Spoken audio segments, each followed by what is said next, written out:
Uno de los lugares menos visitados por los turistas que vienen a Venecia es el Museo Naval, y precisamente se encuentra un poco hacia las afueras de la zona de los turistas, en el área donde los venecianos tienen sus tiendas para ellos mismos, sus embarcaciones con canales como este, al cual me estoy moviendo ahora para que me sigan. Es precisamente un canal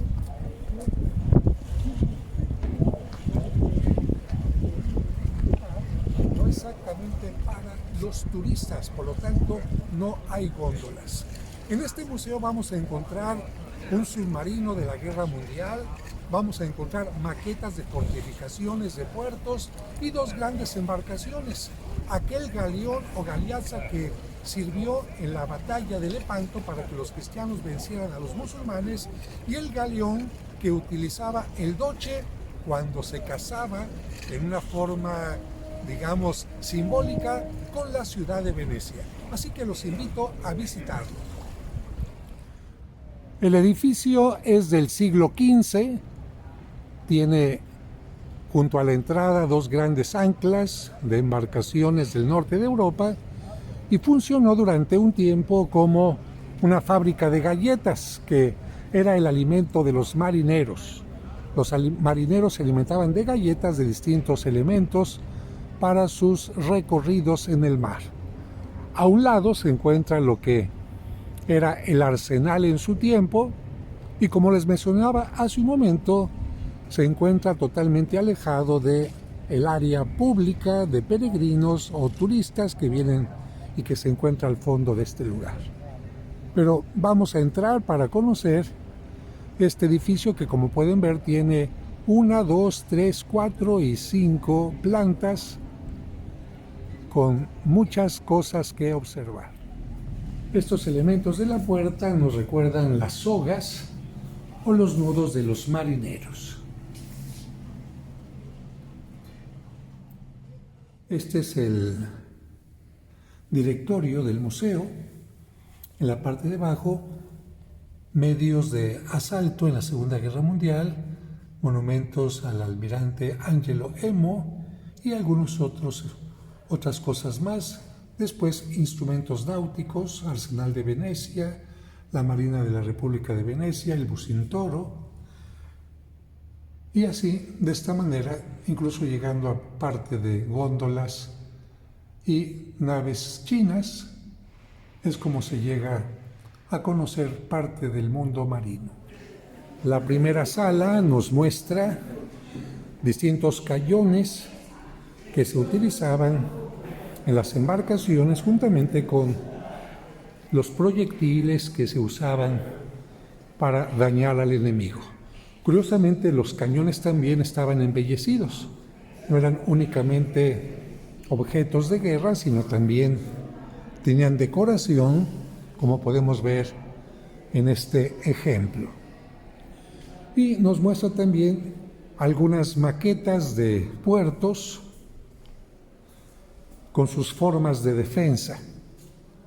Aquí podemos ver un ejemplo de la fortaleza de Nápoles, perfectamente diseñada para que el enemigo no pudiera alcanzarla.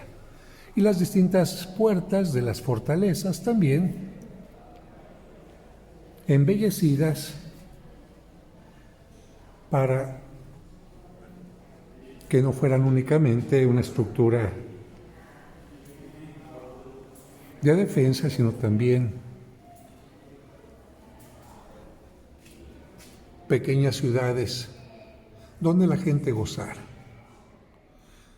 Seguimos con una sala en donde, además de estos cañones tan curiosos, encontramos elementos de defensa que utilizaban los marinos.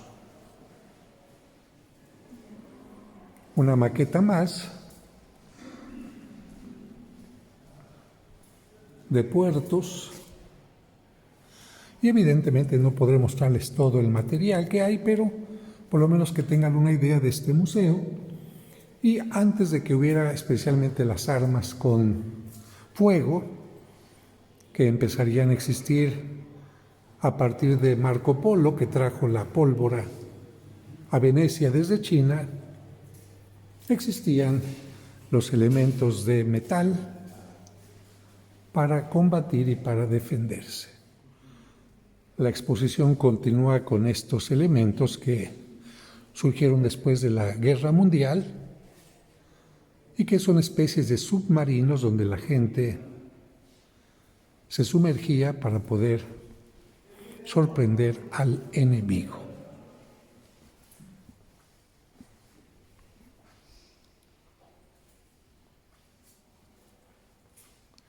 Imagínense meterse aquí dentro y dentro de un tubo bajo el mar. Era una experiencia que no se había tenido antes de el conflicto de la Guerra Mundial. Aquí vemos cómo la gente desde bajo el agua del mar observaban lo que estaba pasando en el exterior. Y bueno, lamentablemente la guerra ocasionó que existieran también metralletas, ametralladoras que pudieran dañar al enemigo y también los sistemas de medición para las embarcaciones, presión, velocidad, presión interior, etc. Y por supuesto, no faltan los trajes de buzo con los cuales se podrían meter dentro del agua para sorprender al enemigo llevando estos elementos explosivos. O bien, elementos que les permitieran tener aire más tiempo que lo que normalmente se puede tener en los pulmones. Y aquí empezamos a tener ya embarcaciones de tipo transatlántico,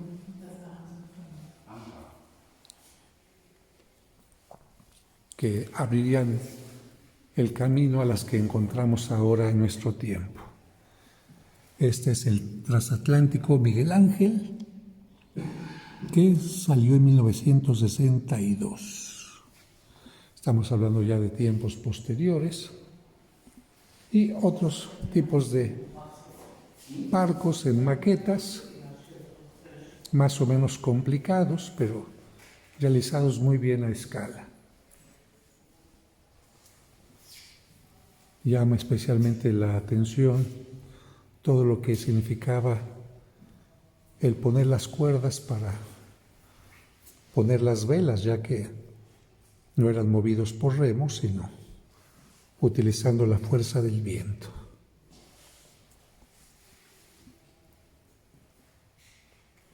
Verdaderos expertos para manejar las velas. Aquí, por ejemplo, vemos esta embarcación que no tiene ninguna vela, solamente tiene puesta la estructura de sogas y de madera. Aquí vemos la parte donde los cañones eran colocados para defenderse. Dentro de las maquetas que ayudan a entender cómo era el mundo de los romanos, vemos aquí una escala, una maqueta de una embarcación romana que se recuperó en el lago de Nemi. Estas embarcaciones romanas tenían muchos remeros que generalmente o eran esclavos o eran soldados. ¿Cómo se manejaban los remos? Aquí podemos ver ejemplos de embarcaciones que van teniendo de cada lado remos que tenían que ser movidos al mismo tiempo gracias al sonido de un tambor que iba indicando cómo se movían. Solían tener estas embarcaciones unos ojos como para dar miedo al enemigo, y con este pico al frente, dañaban las embarcaciones enemigas. Esas embarcaciones son de origen fenicio y encontraremos algunas más semejantes también en el Imperio Romano, entre los griegos y entre los egipcios. Estas embarcaciones podían conjuntar la parte de remos o la parte de vela, como vemos aquí. De creer que la Tierra era plana a creer que la Tierra era redonda, hubo un gran cambio en el pensamiento de los mares, porque también durante un tiempo se pensaba que en un determinado límite de la Tierra se acababa el mundo y la gente caía a un gran abismo. El hecho de cambiar estos pensamientos permitió que los marinos empezaran a recorrer más largas distancias dentro del mar y menos cerca de tierra. Y esto ocasionó la invención de elementos que ayudaron a ubicar la embarcación gracias en gran parte a la colocación de las estrellas. Las estrellas servían como guías de navegación.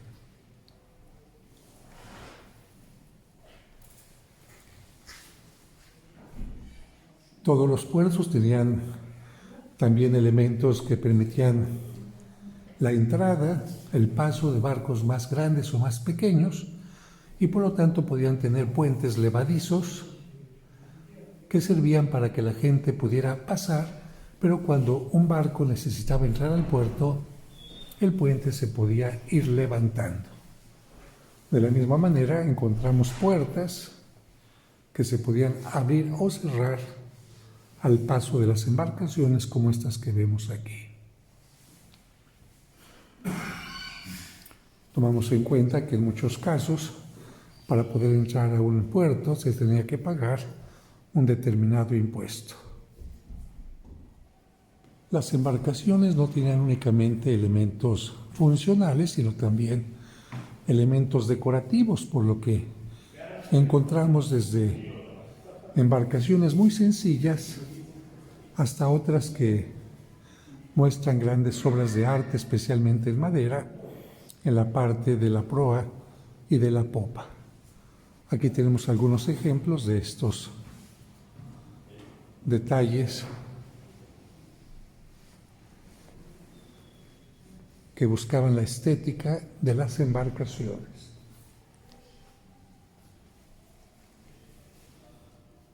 En muchas ocasiones se ponía algún santo o santa, protector o protectora, pero también algunas sirenas o elementos mitológicos que supuestamente permitían calmar a las divinidades paganas que podían estorbar, obstaculizar el camino. Aquí tenemos una parte de embarcación, no solamente tallada en madera, sino embellecida también con hoja de oro. Estamos hablando de una embarcación de un personaje del área central de Italia, de la Toscana, donde aparece incluso un gallo que habla de vigilancia y ángeles protectores para el recorrido.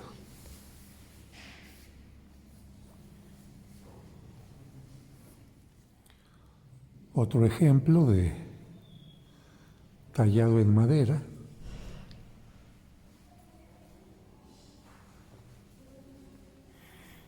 en donde incluso aparece la figura del rey.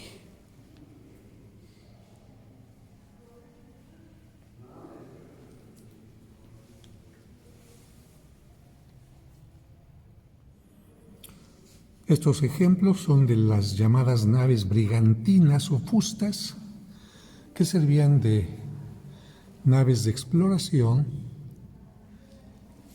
manejadas por remos.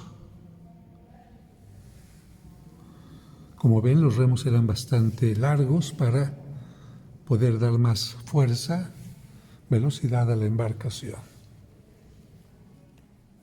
En esta otra sala podemos ver una galeazza veneciana del siglo XV, en una escala bastante grande, evidentemente manejada por velas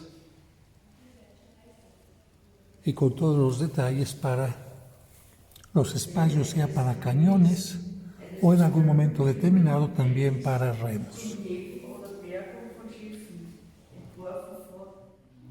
Toda embarcación evidentemente debería tener una especie de esqueleto del cual se partía para ir colocando los demás elementos, y aquí encontramos un modelo, como lo dice la cédula,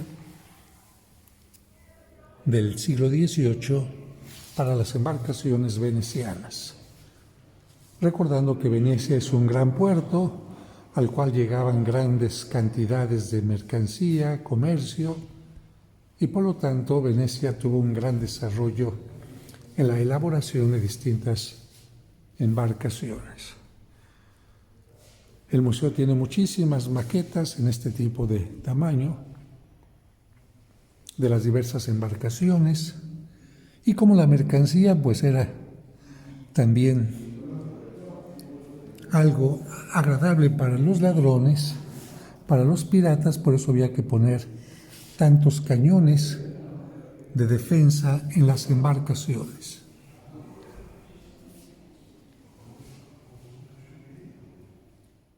Si los cañones eran demasiado pesados, ¿cómo es que se podían subir a una embarcación?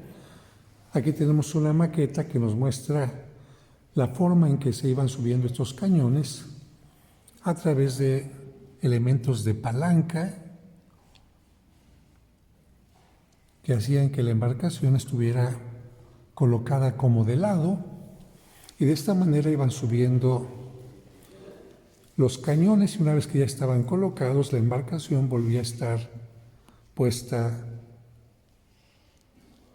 en la manera normal. De hecho, aquí está sistema usado en el XIX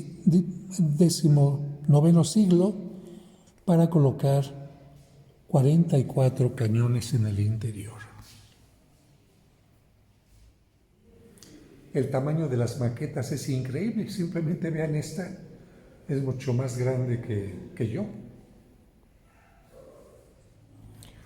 En esta sala se muestra uno de los modelos más interesantes del museo, además de tener algunos segmentos de la barca original. Se nos recuerda que hacia el año 1000, el Doge Pietro Orsollo recibía un anillo que debería lanzar al mar, para de esta forma simbólica manifestar la unión de Venecia con el mar. Este anillo era lanzado al mar dentro de una embarcación en la que estaba presente el Doge y todas las autoridades gubernamentales y religiosas.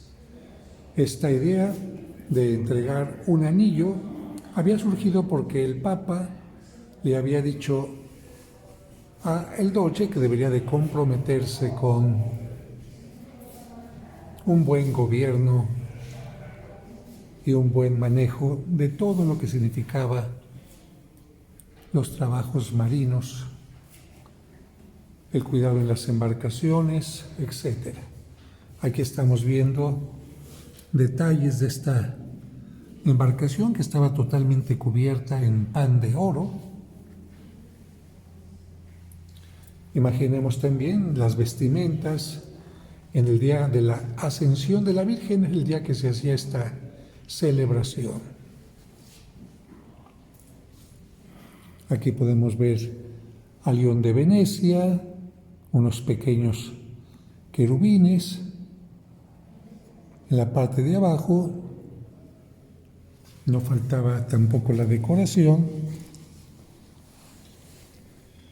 Y en la parte de arriba la justicia representada en forma de mujer.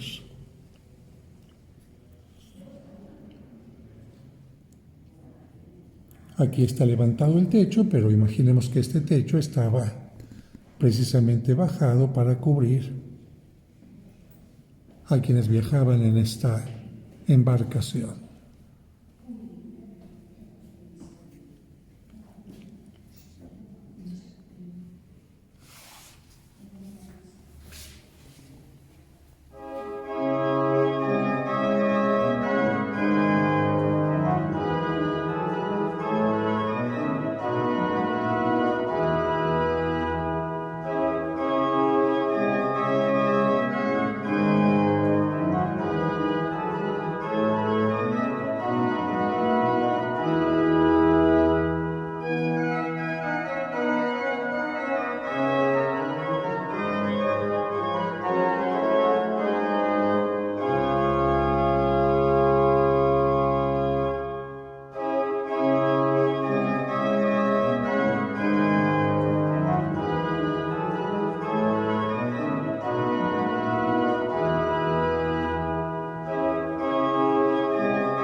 Esta era la silla para el personaje más importante que iba en la nave. Y algunos ejemplos de las imágenes que iban al frente de la misma.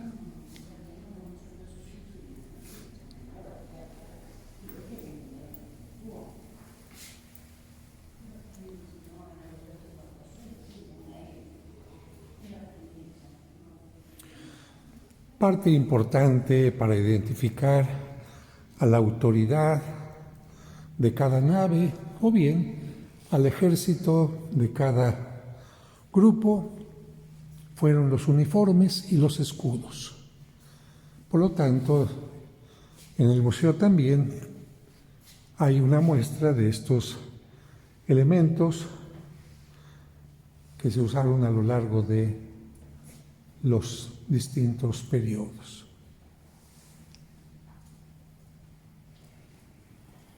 Ciertamente no es lo mismo capitán que simple marinero, y no es lo mismo tampoco surcar los mares cuando tenemos espacios cálidos a cuando tenemos momentos de frío, por lo que también hay distintos tipos de abrigos.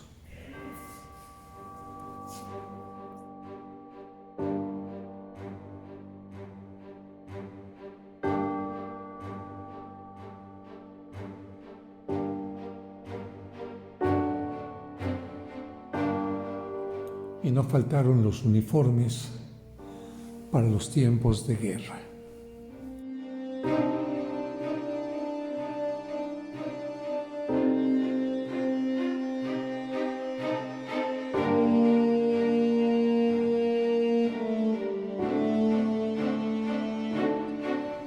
Modelos en plomo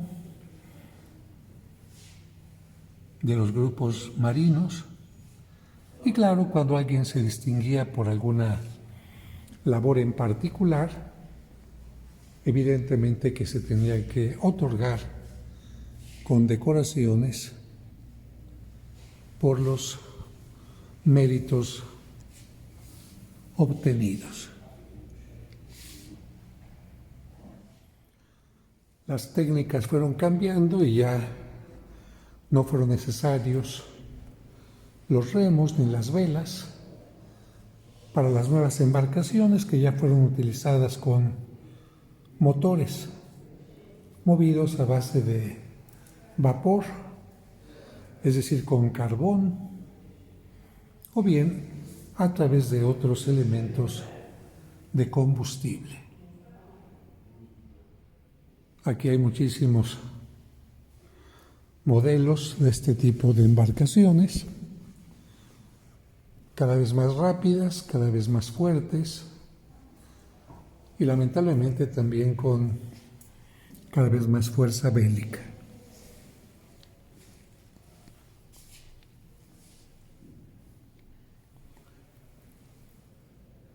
Lanzacohetes, lanzatorpedos, ametralladoras e incluso helicópteros o aviones en los portaaviones. La guerra propició un desarrollo de los armamentos, por lo que las embarcaciones, más que llevar personas únicamente o llevar mercancía como en otro tiempo, llevaban destrucción. Lo importante era destruir al enemigo. Los primeros portaaviones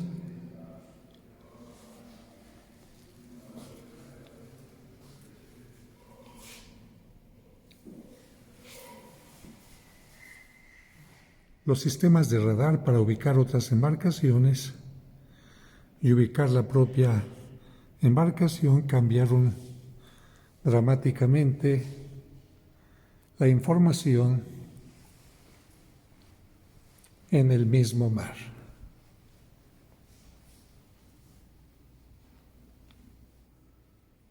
Submarinos con forma de ballena para engañar al enemigo.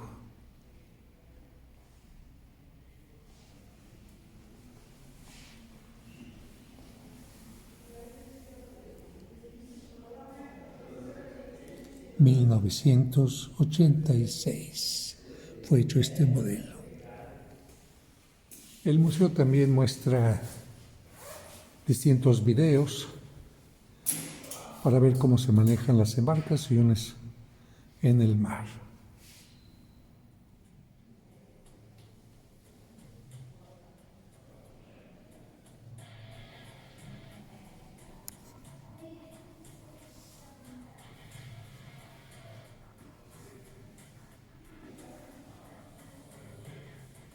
Aquí vemos un modelo de un barco de asalto con torpedos y cadenas que funcionan para el ataque. Aquí vemos el modelo y aquí la parte real de la embarcación en tamaño real.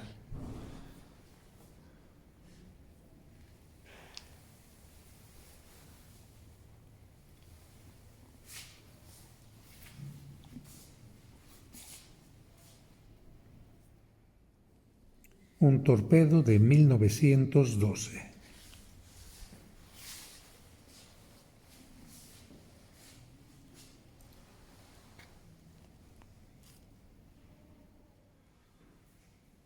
Una embarcación con torpedos.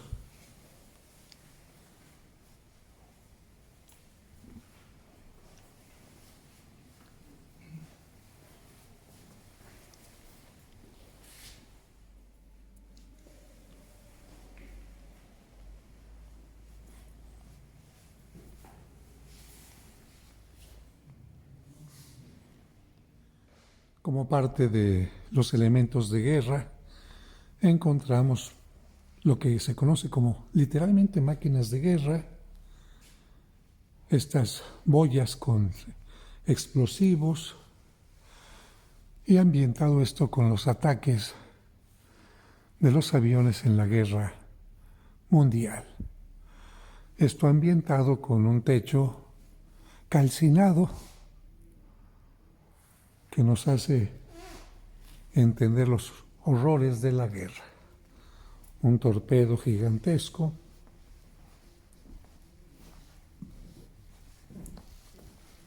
cuya finalidad no es crear lazos, sino más bien destruir. Ciertamente son de los elementos que menos me gustan de esta exposición, pero pues lamentablemente forman parte de la historia naval. Hay modelos de barcos famosos para Italia, como esta embarcación Cristóbal Colón. Evidentemente estamos hablando ya de embarcaciones para una gran cantidad de personas y con unas ventajas técnicas de acuerdo a la época en que se fueron realizando. Esta fue hecha en Génova, Italia, con espacios de alberca, haciendo el precedente de nuestros cruceros modernos.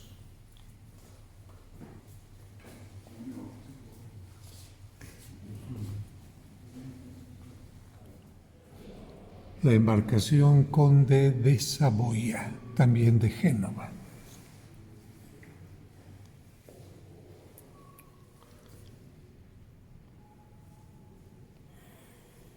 Las grandes chimeneas nos hablan de embarcaciones movidas a fuerza de vapor.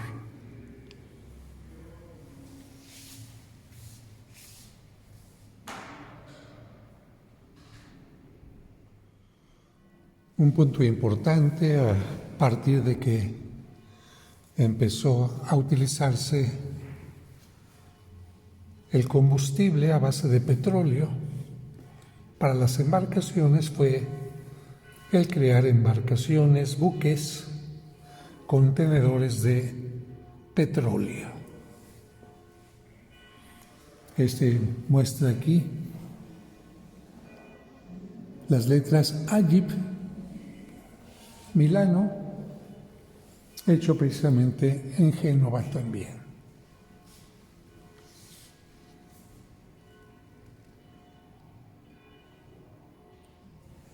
Esta es una embarcación propiedad de una familia pudiente de Italia. Pero vean el tamaño.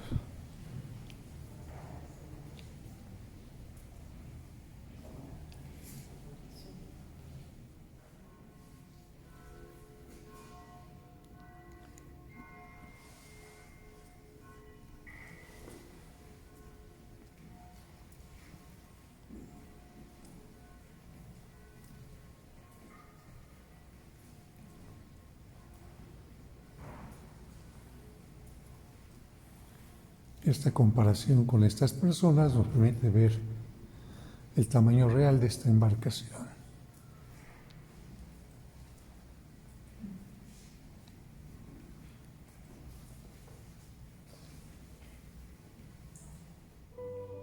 Los tiempos de tormenta y de grandes vientos, los problemas en el mar hicieron que los marinos, gracias a su fe, pudieran llegar al puerto sanos y salvos, y esto ocasionó que en muchos casos hicieran exvotos como este para dar gracias por la llegada a puerto seguro.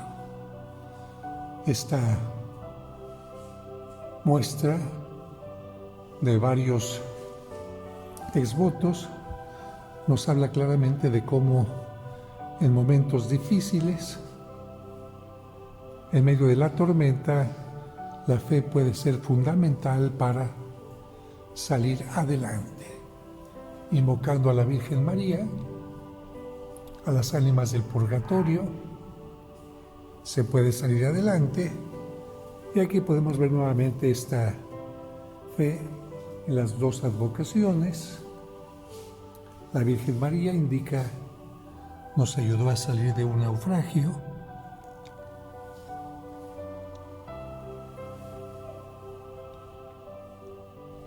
o de otro momento difícil.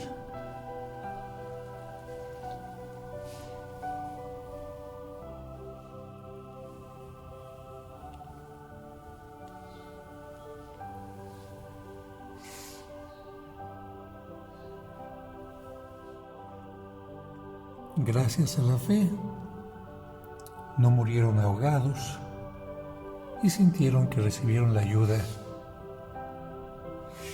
que venía del cielo.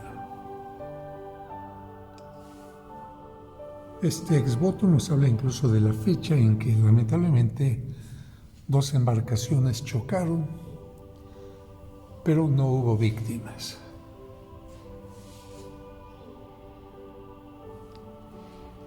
Otros choques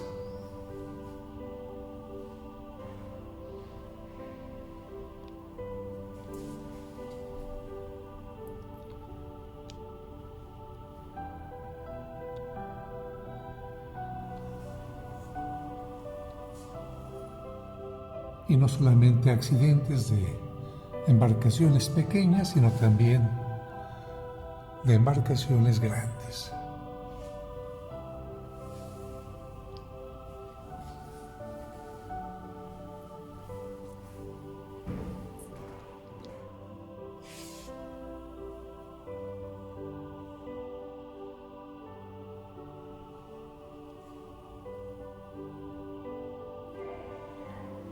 Una sala más nos da información sobre las embarcaciones que se usan en el Extremo Oriente, acompañada de algunos elementos como tejidos, como el que estamos viendo aquí. Ciertamente se parte de embarcaciones más pequeñas a más complicadas, en distintos tamaños, embarcaciones de grandes remos, con el uso de velas o combinación de remos y velas,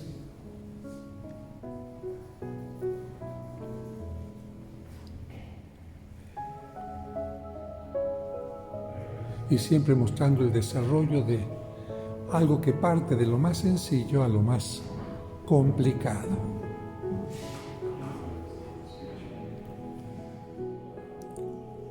Un sampan de Shanghái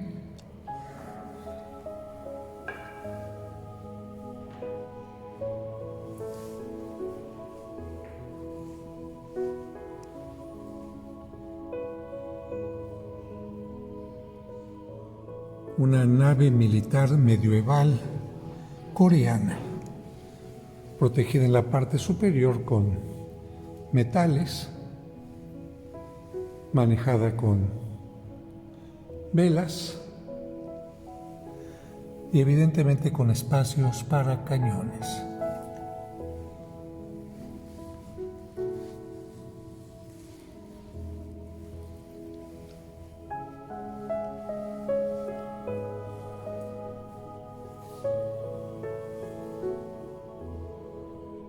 Sampan de Yichang, embarcación para pocas personas.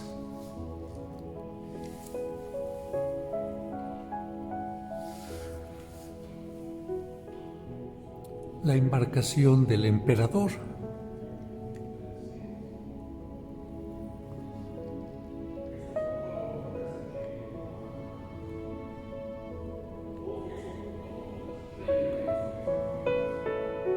Nave de guerra japonesa del siglo XVI.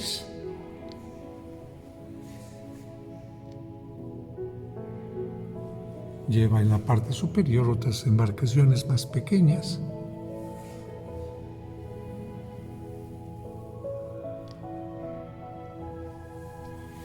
Y utiliza también el uso de remos y de velas.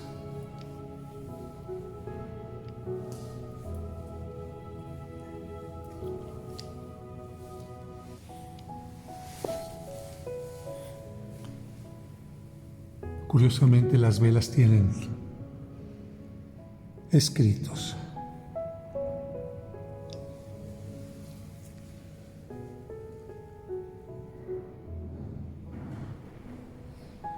Aquí podemos ver parte del vestuario de un marinero del Extremo Oriente que lleva incluso un ábaco para determinadas cuentas.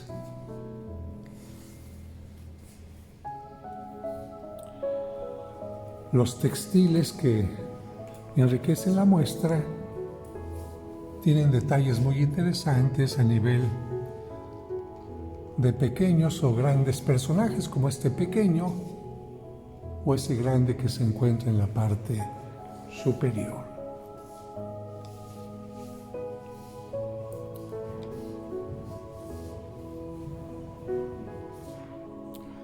La exposición no podía estar completa sin la presencia, evidentemente, de las góndolas. Aquí vemos algunas góndolas en tamaño pequeño. Vemos parte de los elementos metálicos que las embellecen. En este caso, la flor de lis, imágenes que hacen referencia a la Virgen María o bien a la protección de algún santo.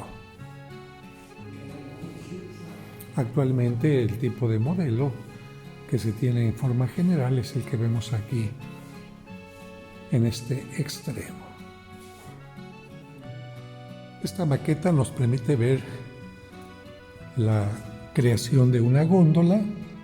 Para ello se necesitan dos rieles que sostengan la parte de la forma de madera que se irá utilizando como elemento fundamental. Después se pondrán las partes metálicas. Así que aquí podemos ver lo que sería un taller de fábrica de góndolas. Después vemos una góndola en una forma tradicional que siempre estarán desequilibradas, es decir, tendrán más anchura en una parte que en otra para lograr el equilibrio, ya que el gondolero pesa más en una de las partes. No falta una lucecita que permita, especialmente en la noche, indicar que viene una góndola en camino. Una silla para quien se transporta en ella, o bien una silla doble y la parte del extremo. Tenemos aquí otros ejemplos de góndolas más o menos equipadas de acuerdo al dinero del dueño de la misma. Algunas con cubiertas con textiles y otras con cubiertas incluso en madera u otro material mucho más costoso. Aquí encontramos el ejemplo de cubiertas para tiempo de mucho frío o de mucho viento. En general, estos elementos eran movibles, es decir, la góndola era convertible.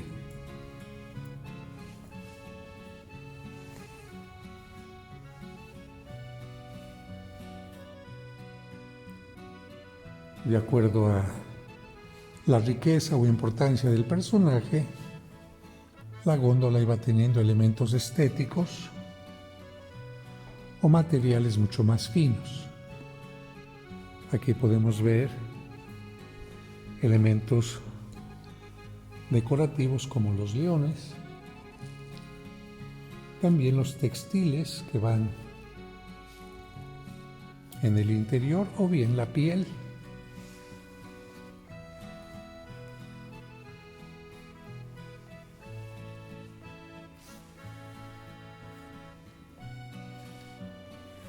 Y la lámpara que sirve de indicación para otras góndolas.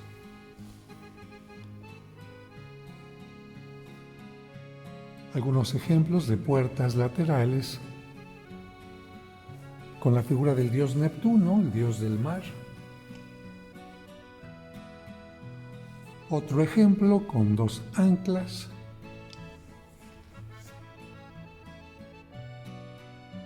Y un interesante ejemplo del sombrero del gondolero de una familia rica. Quiere decir que si el gondolero iba vestido de esta manera, habrá que imaginar la vestimenta de los dueños de la misma. Terciopelo, seda y plata, además del escudo de la familia. Y dentro de las pinturas o imágenes religiosas no pueden faltar los crucifijos que pudieran estar en puertas pequeñas, como podemos ver aquí. Evidentemente no se trata de obras realizadas por pintores profesionales, sino más bien por mano popular, que más que manejar la pintura, querían manifestar su fe.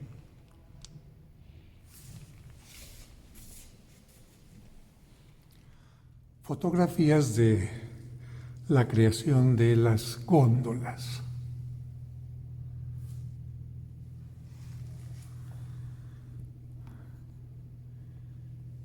Y algo que no puede faltar es en los talleres o en las góndolas también la imagen de la Virgen María.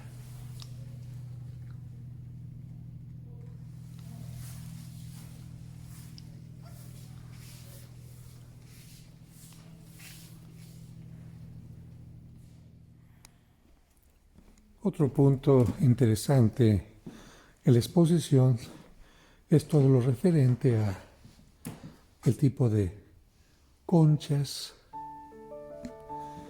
que ofrece el mundo marino, algunas de ellas desgastadas por el paso constante de las olas, creando casi como si fueran piezas escultóricas, de las cuales surgen también los famosos camafeos, realizados precisamente en materiales como estos que vemos aquí, producto de la naturaleza.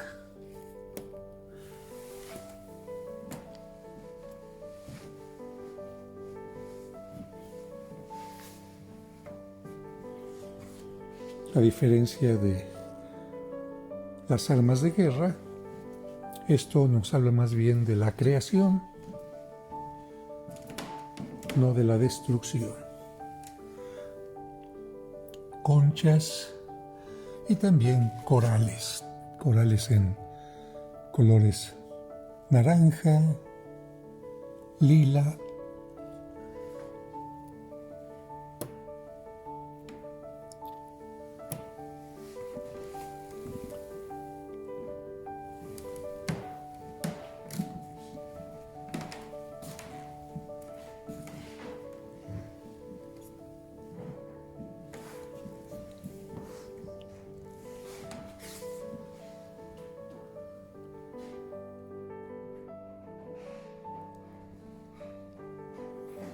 realmente verdaderas obras de arte talladas por la naturaleza.